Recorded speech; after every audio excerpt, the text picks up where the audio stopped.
LDFിന്റെ 2021 ഭൂരിപക്ഷം കുറയ്ക്കാനായത് UDFിന്റെ നേട്ടമാണെന്ന് ചേലക്കരയിലെ UDF സ്ഥാനാർത്ഥി രമ്യ ഹരിദാസ്. ഒരു സാധാരണ കോൺഗ്രസ് പ്രവർത്തകയായി മണ്ഡലത്തിൽ ഇനിയുണ്ടാകുമെന്നും രമ്യ ഹരിദാസ് മാധ്യമങ്ങളോട് പറഞ്ഞു. കഴിഞ്ഞ നിയമസഭാ തെരഞ്ഞെടുപ്പുമായി താരതമ്യം ചെയ്യുമ്പോൾ 1/3 വോട്ടുകൾ മാത്രമാണ് LDFിന് നേടാനായത്. ചേലക്കരയിൽ ശക്തമായ ഒരു രാഷ്ട്രീയ പോരാട്ടം കാഴ്ചവെക്കാൻ കഴിഞ്ഞതിൽ അഭിമാനമുണ്ടെന്നും രമ്യ ഹരിദാസ് പറഞ്ഞു.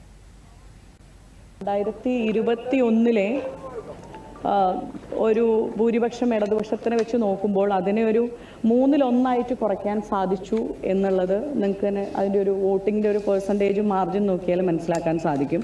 അതേപോലെ തന്നെ പറയേണ്ടത് ചേലക്കരയിൽ ഒരു നല്ല രാഷ്ട്രീയ പോരാട്ടം നടത്താൻ സാധിച്ചു എന്നുള്ളത് തന്നെയാണ് ഇതിൽ നിന്ന് മനസ്സിലാക്കാൻ എല്ലാവർക്കും. നല്ലൊരു രാഷ്ട്രീയ പോരാട്ടം കാഴ്ചവെക്കാൻ സാധിച്ചിട്ടുണ്ട്.